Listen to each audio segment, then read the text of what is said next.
We be live. It's happening. And we have Mars here. I always Oh, love to see hey. Mars.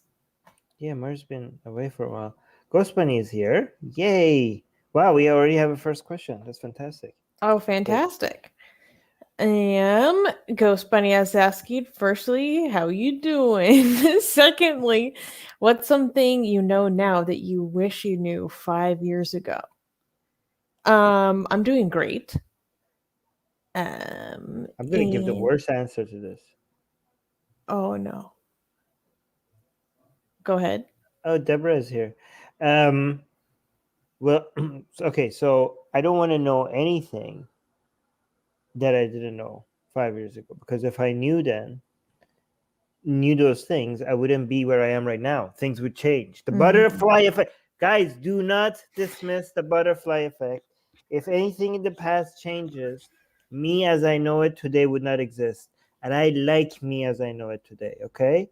I do not want to change anything in the past because everything that I am right now would be different if it would be suicide, okay? So I wouldn't change anything in the past. Everything led to this moment here, and I want to keep it that way. So, Very good answer. good answer. Oh, okay. I thought people are gonna be like, "Oh my god, Armin, why do you have to?" Where's it? Like, you must be fun at parties. um okay, so to answer in the spirit of the question, not saying so literally, what would happen if I knew something that I don't like 5 years ago. Mm-hmm. Instead of, the correct answer, which is that would change everything about who I am now, I'm going to answer in the spirit of the question. Mm-hmm. What I'll take it as, what kind of lesson do I wish that I knew 5 years ago? Probably that there is that you can get over shame. Mm. I think that would bring me a lot of hope 5 years ago, if I knew that you actually could get over shame. Yeah, but it also ruined a lot of fun that came from shame. Not necessarily. But probably all the fun taboo stuff will go away. Oh, Ghost Bunny actually liked my answer. All right, so we have actually more questions. Goddess Katie. She changed her profile picture, so I was confused for a little bit. All right, so Goddess Katie is asking, let's say time travel is basically traveling between different timelines. I'm hearing echo. All right, let's say time travel is basically traveling between different timelines. What would you change in the past just to observe how it affects the future? You won't change your own timeline. Okay, but how am I observing a different timeline that I'm not in? If it's a different timeline, you can't even observe it. There's no way for you to be able to observe what's happening in a different timeline. And I'm basically running an experiment on somebody that is not me. You know what I mean? That's like a evil. Like I'm treating another version of me like a lab rat if I do that. Because I would take so many risks that I wouldn't do on my own timeline. I would do things just to see what happens, and if it ends up being costly to his life, I'm not paying the price for it, and he is. So that would be very, that would be, I don't know, that would be immoral, right? Like imagine that the other guy would be like, okay, great, you made the wrong decision, but you made it on my timeline and not yours because you didn't have the balls to take such a risk. But now I'm paying the price for your risk just because you were I'm living in hell just because you were curious About what would happen. Yeah. See how I'm actually very good at actually responding to this. I think like other people's responses don't actually take everything into account. Um, God is Katie saying like, "Yep, I was expecting an answer like." um, again, I'm going to answer in the spirit of the question. The spirit of the question. All Okay, right, so I don't know. There's answers to this that are just like more personal to my life. Like, I wonder how my life would be different if like I went to art school instead of going to liberal arts college and all that stuff. Or you could think more grand, like how could I try to affect like a world event to see how things would be different? I'm going back. Hillary's president. All right. We have a very important question. Okay. Oh, interesting. Jesus Christ. Well, factually inaccurate, definitely. Is this like a serious question? I wonder. No, I think this is just someone who's butthurt. I want to ask Arthur a question back. Why do you think we hate Muslims? Why do you think we hate anybody? Like, what give you the impression that we hate Muslims? Can you actually, you know what? Actually, I'm not even being mean or joking. Like, I want to know so I could maybe correct myself, because if it's our fault that we're giving that impression, I would like to. If maybe even if we don't hate Muslims, maybe we are doing so. Maybe it's our fault that we're giving that impression, and I would like to fix that. If it is genuinely our fault that we're giving that impression, can you explain what makes you think that we hate Muslims, so that I could consider it and see that maybe you are justified to think that, so I could adjust accordingly? Because I'm going to be charitable and assume that you're not a moron, and maybe consider that maybe we're at fault, okay? Like, I'm being like very charitable. Maybe we're at fault, okay? And I'm going to be very open-minded, and I'm going to really consider that maybe you're right and we're wrong. And because I know we don't hate Muslims. I know that. Like, I have no doubt, okay? So even if we don't hate Muslims, maybe we are still at fault that we're giving that impression without actually hating Muslims. We're actually giving that impression. Like, even if we don't hate Muslims, we could still be the people who should be criticized here, because we are bad at communicating, and maybe we could improve that. So tell us, if you're not a moron and maybe you have a point, tell us why you think that, so we could fix that, okay? Music guy's asking, when are you both going on holiday and taking 2 weeks off? We are on holiday all the time. That's not true. Well, I mean, I am on holiday. This is my version of having fun. I'm on holiday 24/7. It's true. Like, here's the thing. I always ask myself, right? What would I be doing on a day-to-day basis if I had unlimited money? Like, what would I do with my day? And then I think about it. I would be exercising, reading, educating myself, and sharing my ideas on different platforms with people who are interested in. Like, this is exactly what I would be doing every day. So I'm living exactly the life that I would be living if I had free time. I wanted to have the most fun. So my life is a holiday. But go on. I can't remember the last time that I had like a day where I did zero work, except when I was sick, including like Christmas or my birthday. So even taking 2 full weeks off, I like don't even think like how. Yeah, I can't like conceptualize that. So when if I what?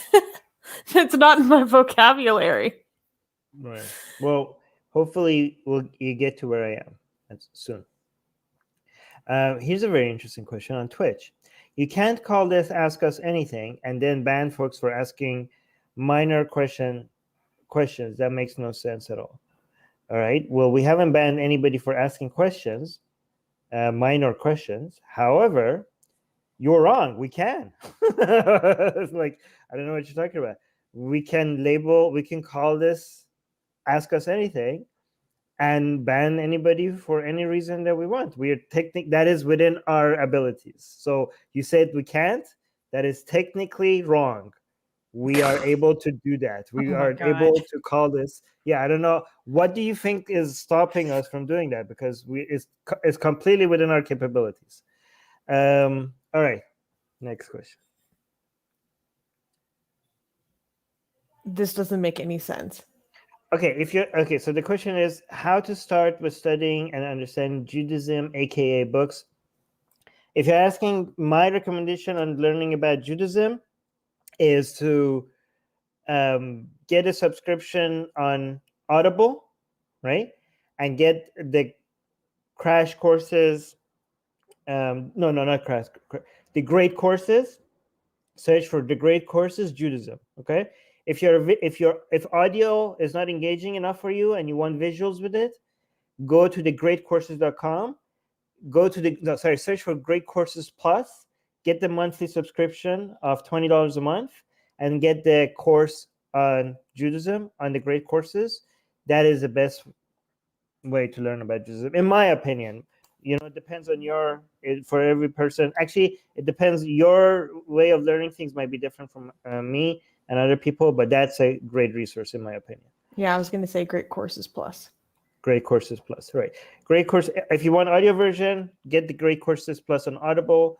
If you want the visual, go to the Great Courses Plus's website and get it there. What do you think of the butterfly effect? I think it. What do I think? I think it's. Yeah, it's kind of the non-question. Yeah, I don't know what. Yeah, your question needs to be more specific. It's a thing. It's real. How about that? Mir Jalal. Did you see Roger Waters' recent rant on TYT? Or I think, was he on TYT or he was on Jimmy Dore ranting about TYT? I thought that's what happened. Anyway, he is in addition to the list of disgruntled leftists like Kyle Klawinski, who, for their hatred of the U.S., shamelessly defend a tyrant like Assad and the Islamic Republic of Iran.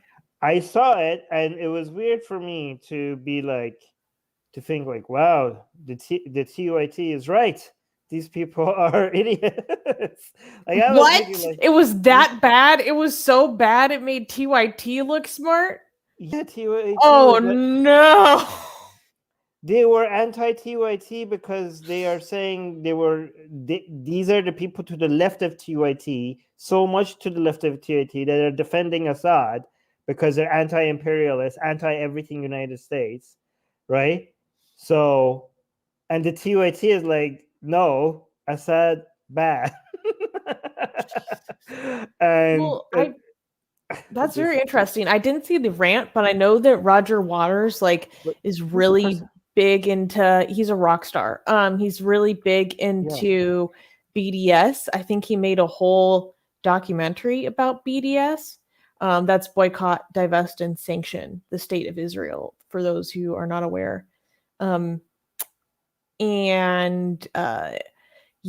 fascinating for me to see people who are so left that they deny genocidal actions on the part of governments.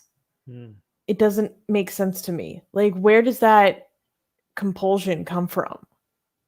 What was that channel who was extremely anti-US? The Gray Zone? Gray Zone. Yeah, they dispute the weird genocide and also the chemical attacks. There's the TYT says that they are funded by Russia, and I believe it. I believe it too. To be honest, I try to be skeptical, but I'm getting some flavors. Yeah. So I don't know, but I don't. Yeah, it's a hypothesis. It's a guess. Okay, but But I won't blame. Like I'm on. It's weird, but on this, I'm on the side of 2AT. All right. Shocking. Puya is saying, what do you guys think of the amazing James Randi? I was watching some of his videos about him the other day, and I couldn't help but think of him as a real life superhero. That's because he is. Yeah, he is. He is an absolute legend of the skeptic movement.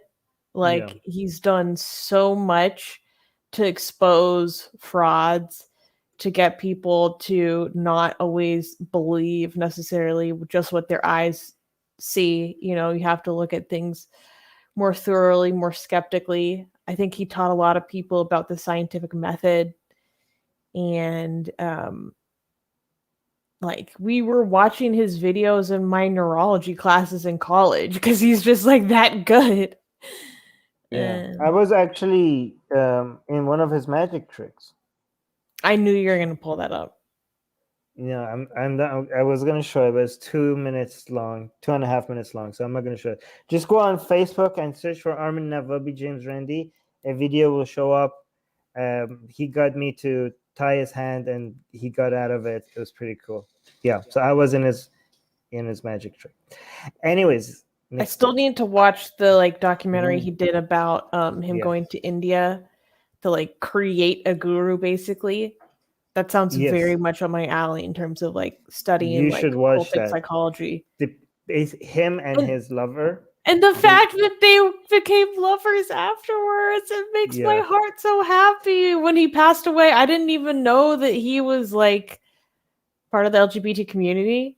And I don't know. I mean, obviously I'm biased. It was a soft spot in my heart. I'm like, I love it when our legends are secretly my legends. No. This is tribalism. It is. Okay, but yeah, him and his lover basically made a cult from scratch just to show people how gullible they are. But even after they came to the people and told them, guys, you joined a cult, this is all made up, this is not real. Some of the people that joined their cult still followed them even after the leaders of the cult were like, guys, this was all an experiment. You guys are following nonsense. People are like, no, this is all real. That's actually a very interesting part of cult psychology, is sometimes when the prophecy doesn't become true, the belief actually deepens. And this is studied in UFO cults, when the UFOs wouldn't show up and the aliens wouldn't show up. Like, some people believed even more. It's very, very interesting. It's part of cognitive dissonance. Oh, okay. We have a question here about the Iranian election. Let's get into it. Okay. Oh my God, don't do that again. Why? I'm excited. So Oprah. I'm excited. Don't stifle my joy. Okay. So Augustin is saying, do you think Laranjani is a case of disagreement between the supreme leader and his son, Moshtaba? Moshtaba asked him to register for presidency, and the Guardian Council declined him by direct order of the leader. So, honestly, I don't. Okay, so it's really Laranjani's lack of approval to run as to be a candidate for presidency in the Islamic Republic of Iran. For people who don't know what Qasim is talking about, he ran as a candidate to become president, and he was disapproved by the Guardian Council, so he can't run. So wow, like democracy, right, in Iran. Basically an office that is under the control of the supreme leader gets to decide who runs and who doesn't. So people's choice is like meaningless, right, in such a regime.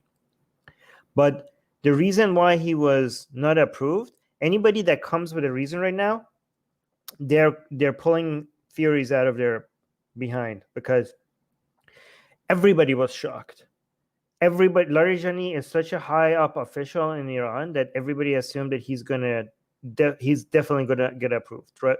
So pro-regime people, anti-regime people, so-called reformists, hardliners, everyone in between, everyone was like, what? Larijani didn't get approved by the Guardian Council in Iran to run as for president, nobody saw that coming. Like everybody was shocked. And given that how everybody was shocked, that means that nobody had the knowledge to see something like this coming. That means the people who are shocked shouldn't be in a position now to give us an answer to why it happened, right? Because if they had the answers to why it happened, they wouldn't be so shocked that it happened. Like, we are out of the loop. We have no idea what's happening behind the scene, right? But just for fun, one theory that we could just throw out there, and I'm not saying this is probably not true, okay? I'm just like, just for fun, this is not even a theory. This is not even a hypothesis, right?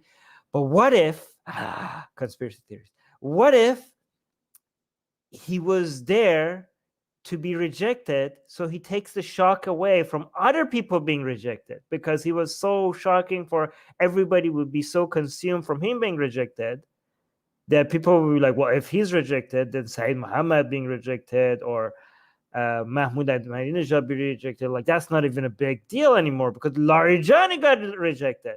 So maybe he was like absorbing all the shock from the news from being rejected, so that all the other people be, I don't know.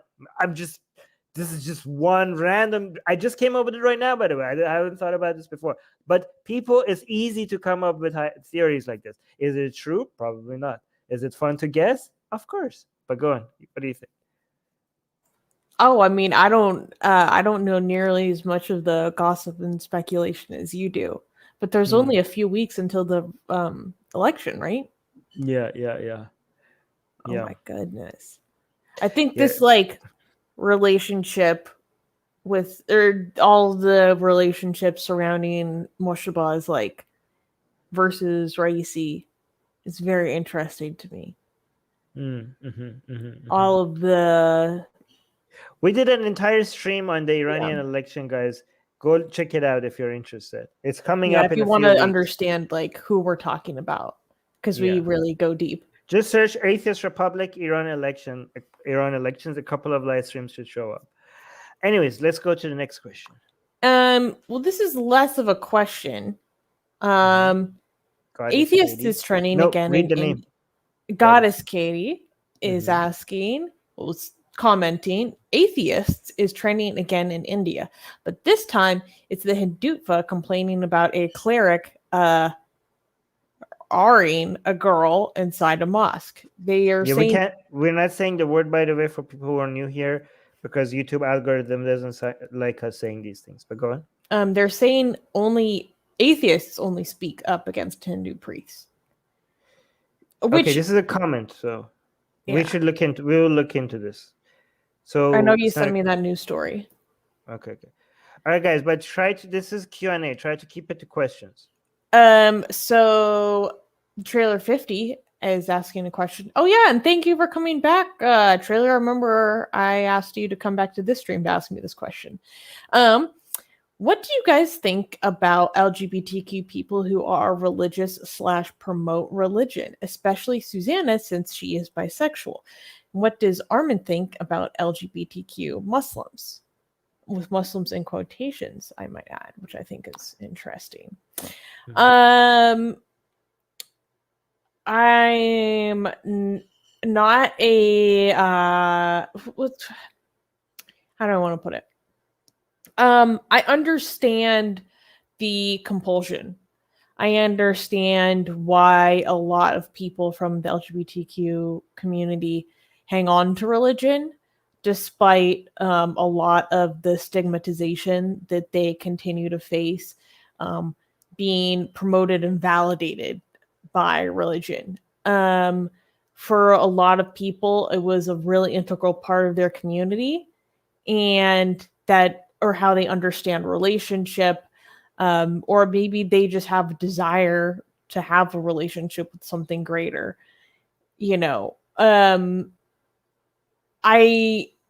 I don't like when LGBTQ people like validate religion, or try to give apologetics that say it's not the origin of a lot of homophobia, or that the homophobia that does originate from religion is just misinterpreted and misunderstood.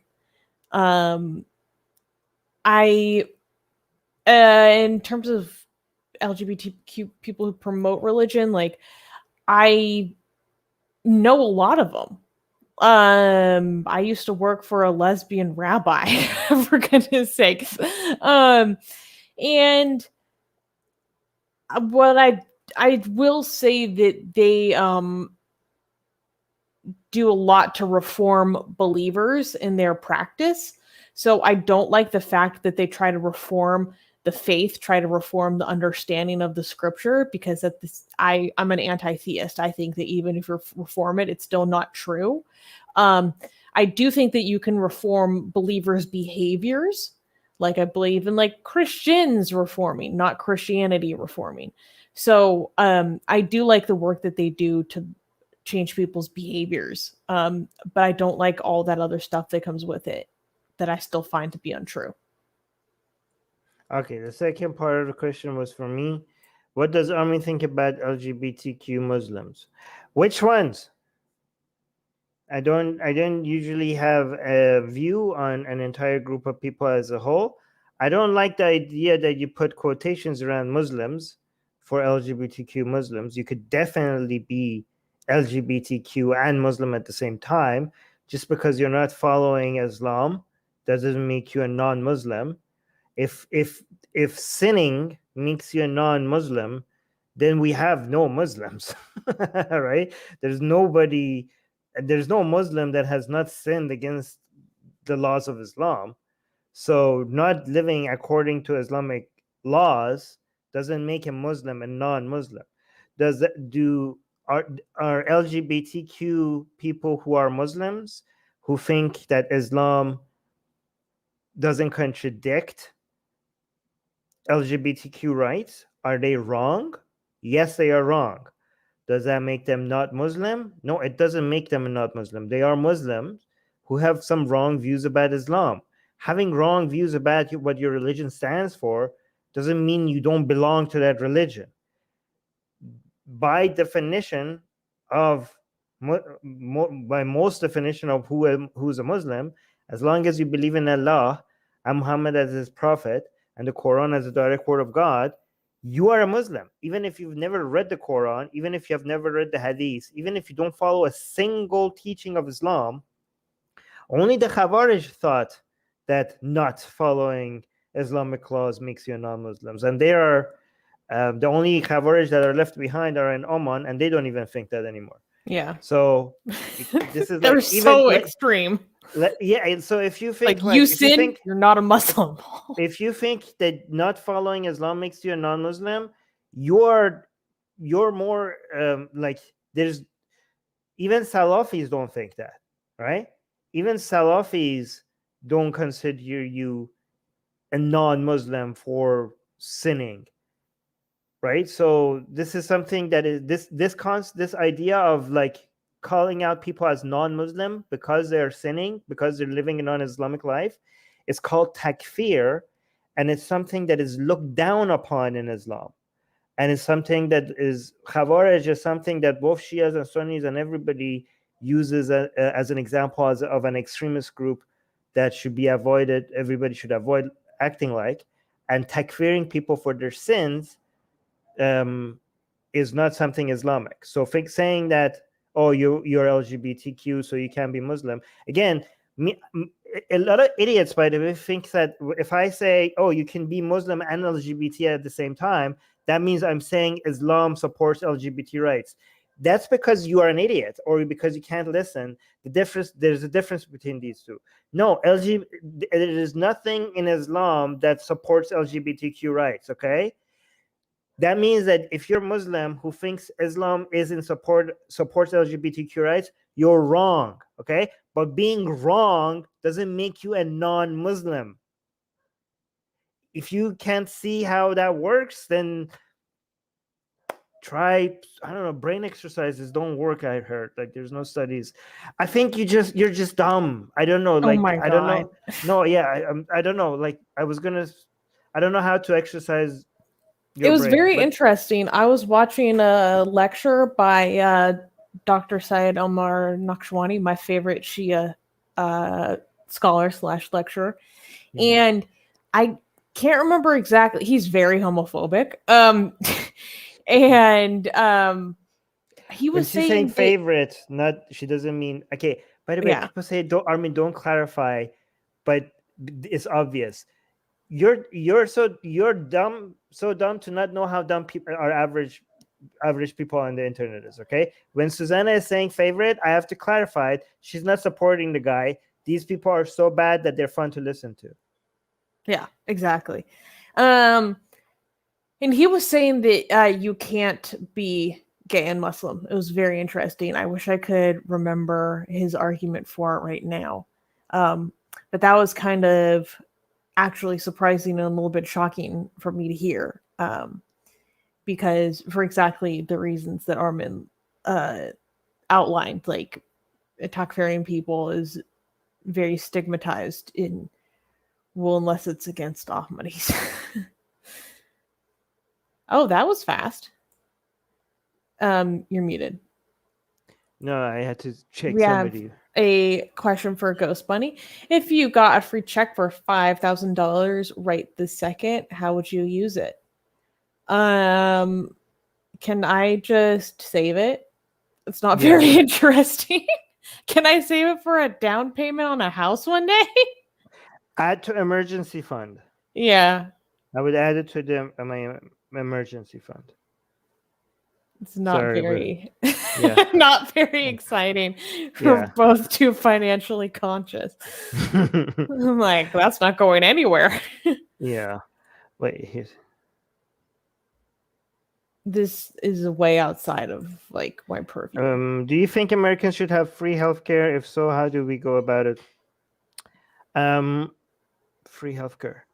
You mean government-funded healthcare, right? Because healthcare is not okay. So I'm going technical. It's not free, but yes, I do think so. I think so. I'm a free market capitalist, but I think that healthcare should be government-funded, but maybe in subsidizing your expenses rather than healthcare being run by the government. That's how I think it should be done. So I think it should be the health industry shouldn't be run by the government. You should just so that to encourage competition at all. But whatever you spend on healthcare should be subsidized by the government, something like that. Anyways, okay, you pick the next question.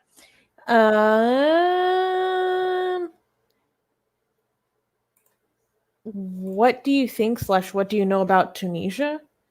I don't know very much about Tunisia. I know more about the how being homosexual is criminalized in Tunisia than I know pretty much anything else.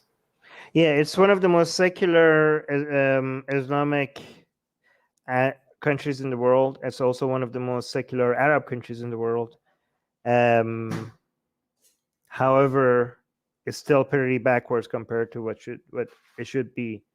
Like we can see that even in some of the most secular countries in the world, Islamic countries in the world, Islamic Muslim majority countries in the world, there's still Islam has such an influence in the laws that such level of homophobia and other laws, anti-sexist laws, are allowed. That basically shows that this is the best you could hope for under an Islamic country, right? Or by Islamic as Muslim majority country, right? Yeah. So, but again, it's also the all of North Africa is. But however, I do hope that all this experiment with secularization and democracy in North America becomes successful. I hope these countries prosper because they are all a major challenge to other models, other Islamic theocracies, or Islamic monarchies. If these countries make it, their model is going to challenge the other Islamic countries, and this is why Saudi Arabia is actively trying to make sure that democracy in these countries fails. Anyways, next question. Mars is asking, if you wanted to make people more aware of logical fallacies, what 2 or 3 would you want people to know more about and why? Well, immediately the first thing that comes to my head is the genetic fallacy. Because I think that is one of the most important fallacies in terms of getting us out of a tribal mindset, especially in terms of political spectrums in my country.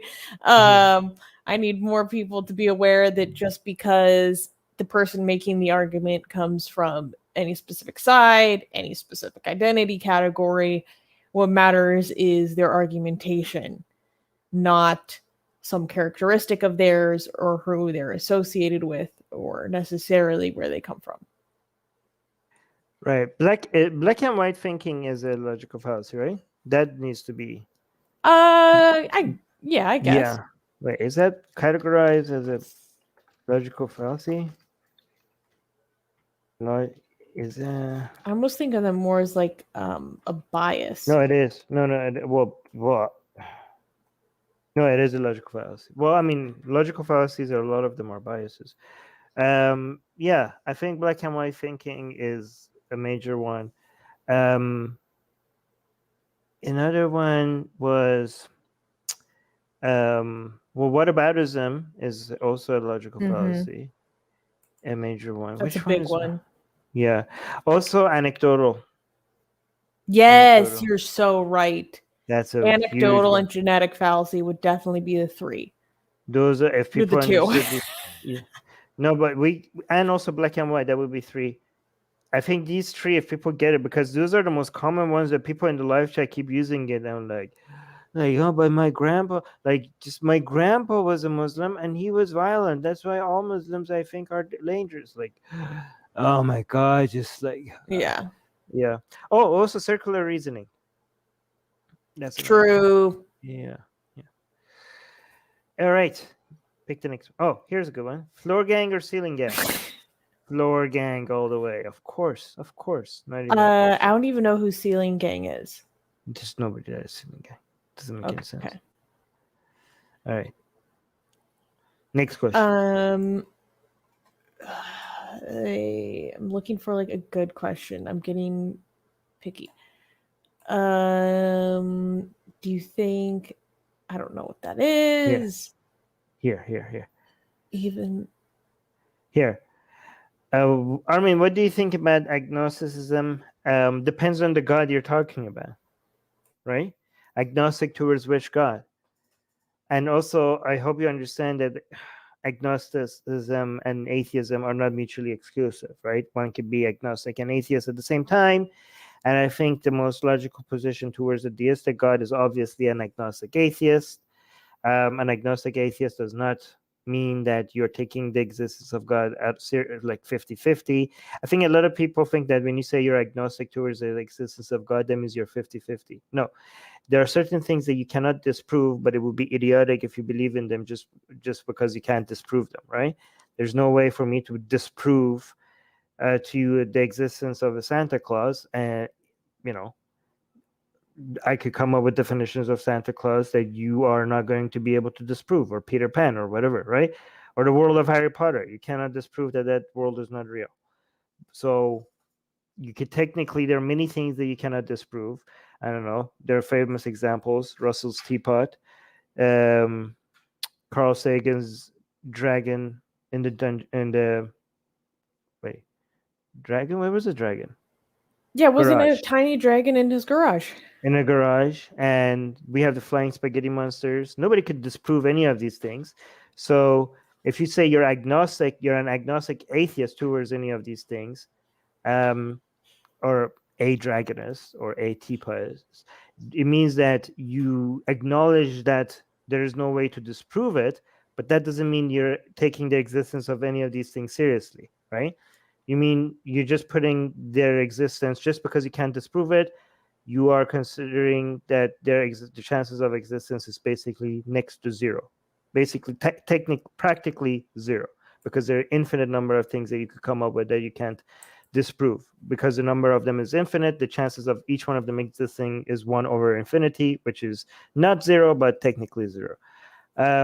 So that's why a deistic definition of a God, the most logical position towards a deistic definition of a God, which is a God defined in a way, specifically defined in a way that you cannot disprove, the logical position towards that is to be agnostic atheist towards that God. But towards the God of the Bible and the God of the Quran, towards those gods, I'm a Gnostic atheist.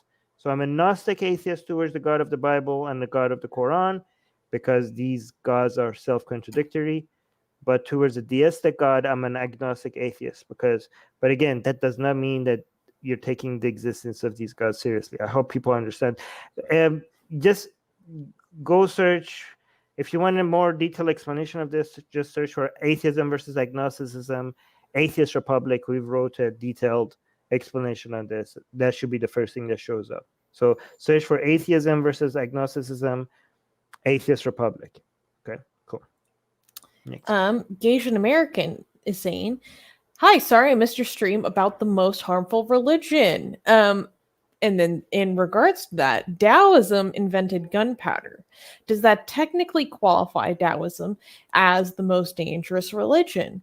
Well, No. we were talking about the contemporary age. We weren't talking about what is the most harmful religion cumulatively, because there would be lots of different arguments for that. But in terms of your question, I almost don't know what you mean by Taoism invented gunpowder. Are you talking about like this is kind of the era in which gunpowder was invented?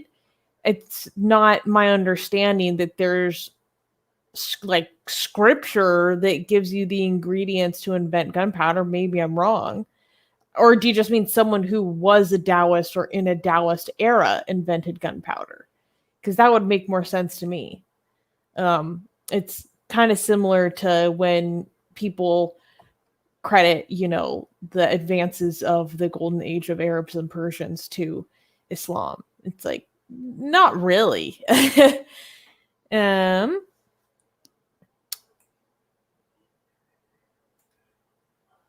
Oh, this is a question for me. Chihaya is asking me, have you ever looked into Druidism or Celtic polytheism? I did a little bit. Never very much, because like all that pagan stuff isn't very good. That's what I was taught. And one time I kind of started looking into it just because it's interesting. It's like a part of my heritage, I guess, and it kind of made me curious. Also along the lines of like certain mindset when I was very internally policey about like cultural appropriation.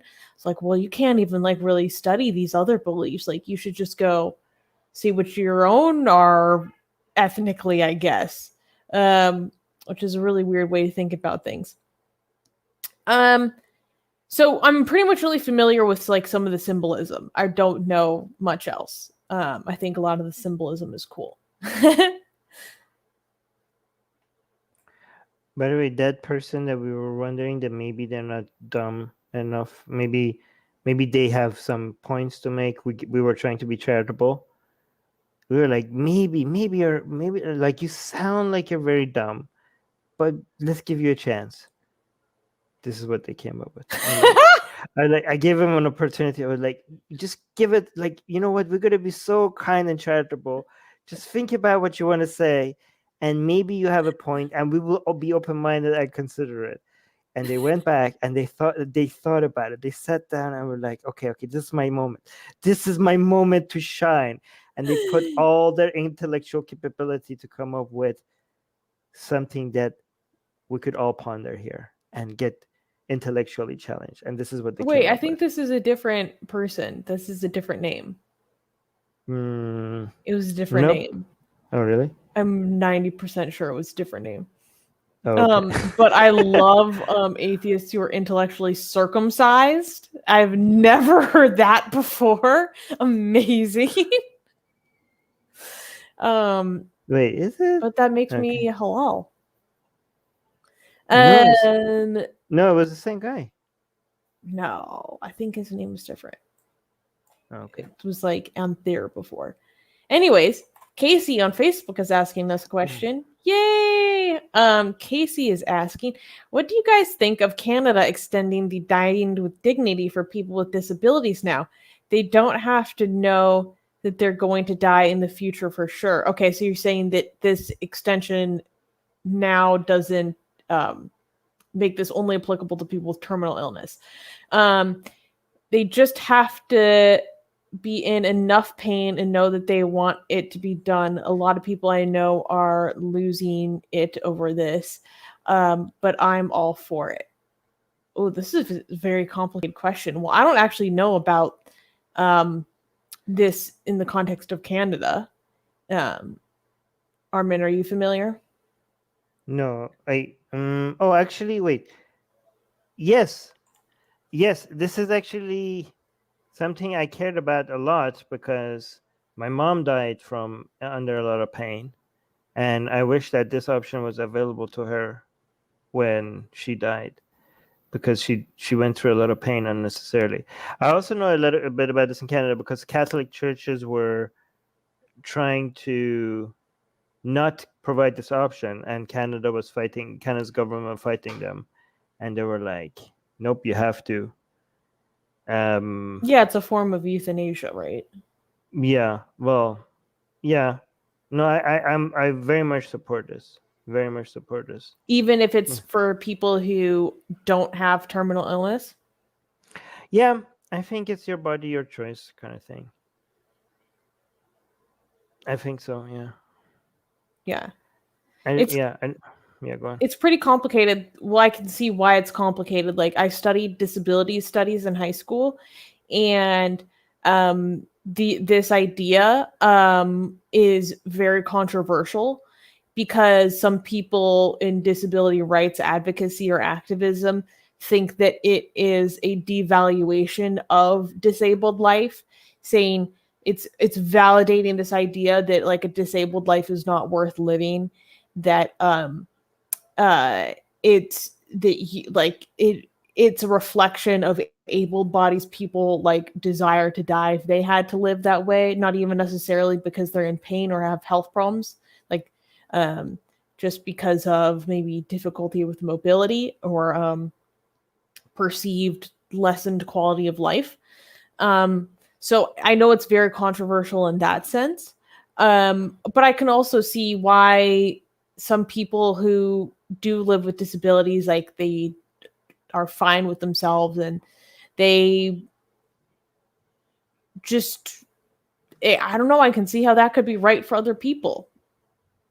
I don't think this is one size fits all. So I think leaving that option open for some people would probably be good. And I'm assuming that because at least in the places in the United States where you're allowed to do this for terminal illness, you have to go through thorough psychological evaluation. So I'm assuming it'd be a similar situation with this extension.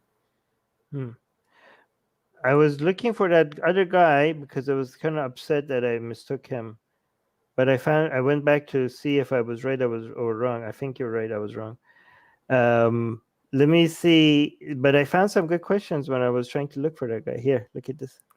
Well, I skipped this because it almost doesn't make sense to me. Like, it kind of repeats itself.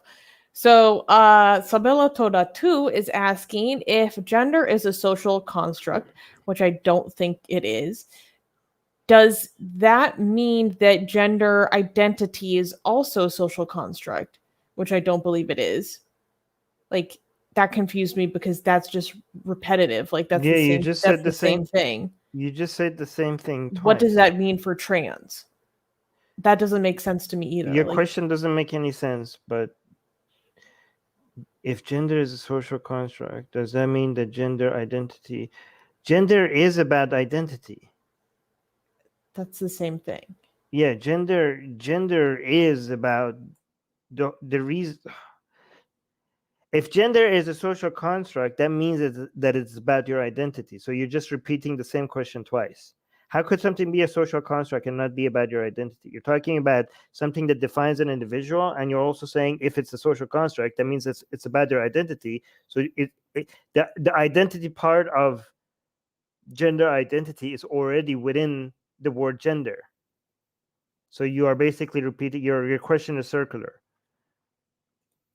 So maybe if you don't understand that, maybe when you say, which I don't think it is, maybe you don't have a basic understanding of how words work. So maybe you shouldn't really value your position on this very much until you have a better understanding of how to define things. And I didn't understand the second part of that question either.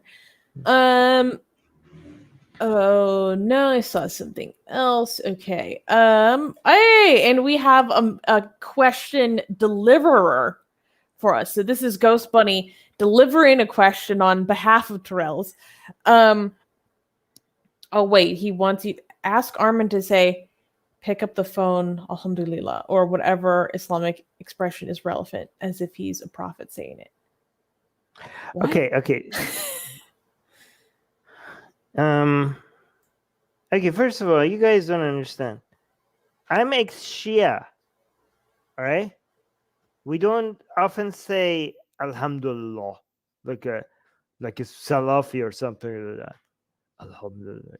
Like especially Persians who are like something with so many anyways. We say Ya Ali, okay? That's what we say.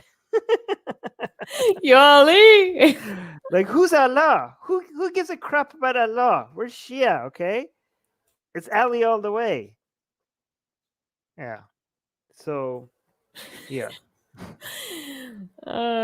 Exactly. Qasim confirms. Yo Ali. Yo Ali. You know what? I was just in the background. You just hear Yo Ali. Can I admit something? This is embarrassing. Okay? This is embarrassing, but it's okay. I like to be embarrassed. Okay, let's hear it. This happened like yesterday. Okay, I'm not talking about like close to my Islamic days. Oh my god, this is so much, guys. All the Handutva people who want to like go and say like Armin Susanna, clip this part out for them because they're gonna have a field day with this. Okay, I was lifting weights, right? And I was close to failure, and I didn't think I was like, I don't have one more in me. I thought like this is failure. There is no way I could do one more rep. Okay. I always think like every time I get close to failure, I'm like, I bet you I have one more rep in me. I bet you I have one more rep in me. And I always like try to do one more than I think I can. Right. And I was so close to giving up. And guess what I did? I said, Yo Ali. And I finished the rep. It worked. It worked beautifully. And I was like, Sus, I was like, I was here and it was impossible. I felt like, look, I was here and I was like, it was impossible. Like, I was like, there's no way I'm going to be able to finish this. And I shouted, Yo Ali, and it went all the way through with ease. It went through. I was like, holy crap. Oh, it worked. It worked. The power of Ali. Guys, it worked. I don't know what to tell you. It worked. I said Yo Ali and it went through. I don't know. Qasim is loving it. What did it feel like when you put them down? Were you like, what the fuck? I like, maybe I am doing taqiyya.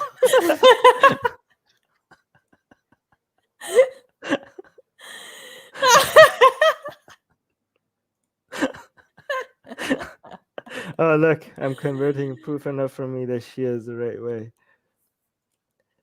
I don't know why it worked. All right. Okay. Honestly, I feel like we should just end on that note. It's not getting any better today. No, do two more questions. Qasim is asking any tips about how to treat female colleagues on their period. Sometimes they are very unpredictable and aggressive. Not blaming, just wondering. Here's a great tip. Just tell them that. Tell them that. Oh no! Tell them that I think you're being very unpredictable and aggressive. I assume that's because that's because you're on your period. Don't do that. Don't do that. Try that. Don't do that. Let me try that and tell me what happens. Okay? In America, you will get sent to HR faster than you could take your next breath. No. Try that. Like, You're No. acting very unpredictable and aggressive today. Are you on your period? No. And then come back on the next Q&A and tell me what happened after you said that.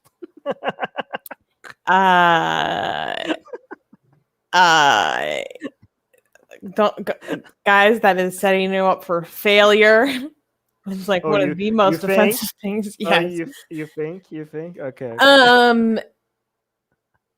I honestly, I would just lay low. Just lay low, try to avoid. Because here's the thing. If you ask, you could get it wrong and you just made the situation 10 times worse.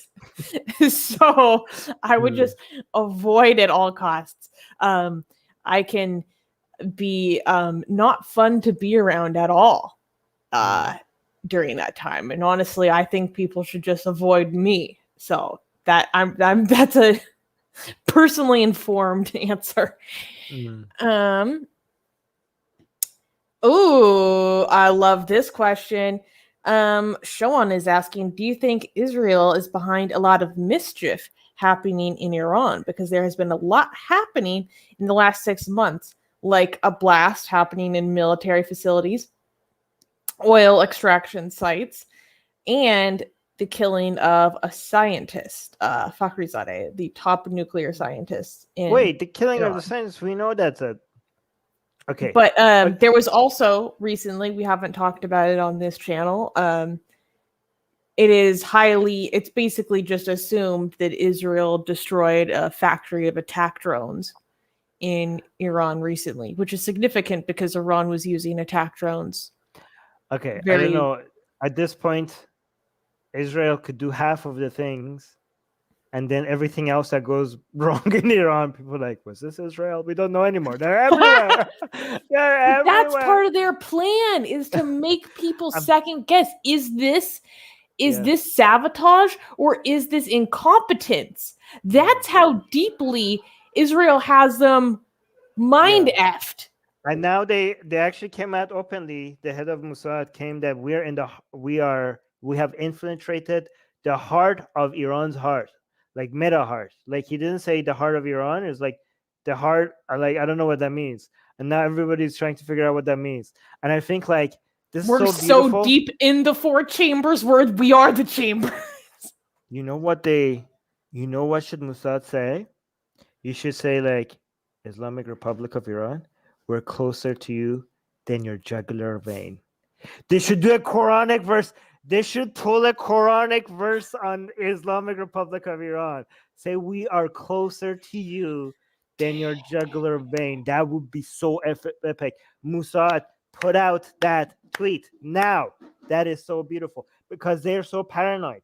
They're like, they don't even know what's hitting them. They're like, was this our fault or was this Mossad? Like, we don't know anymore. We don't know. Like, are you Mossad? And they're like looking in the mirror, is like, wait, am I a Mossad agent? They're like looking in the mirror. They're like, wait a minute.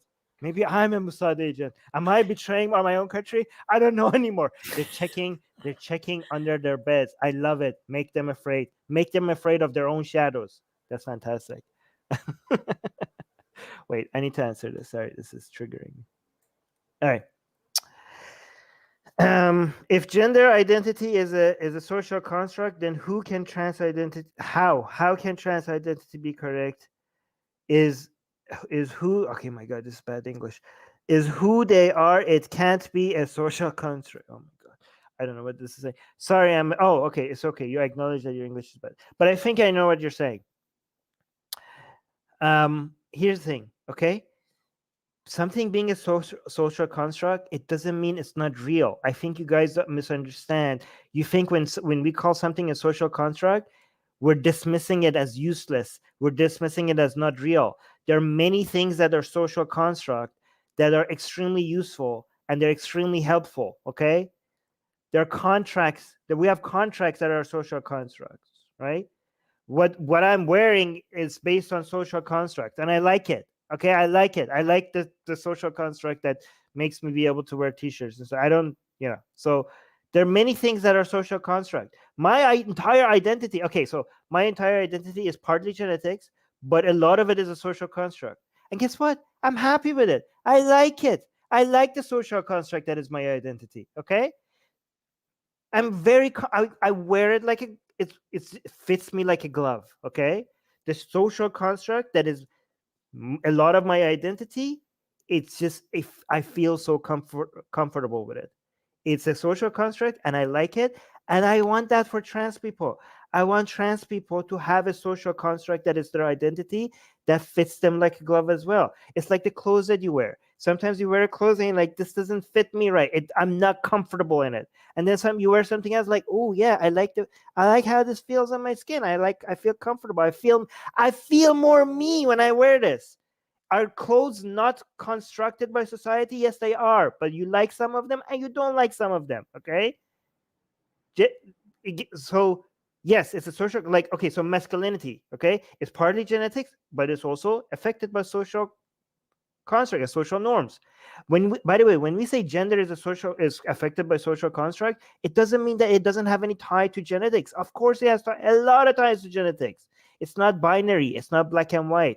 It's affected by your genetics, but it's also affected by norms of society. It's affected by both. Okay, so it's a social construct. And guess what? A lot of trans people, because maybe genetically they are more comfortable with certain things, they go like, let me see the social constructs. I like that one place.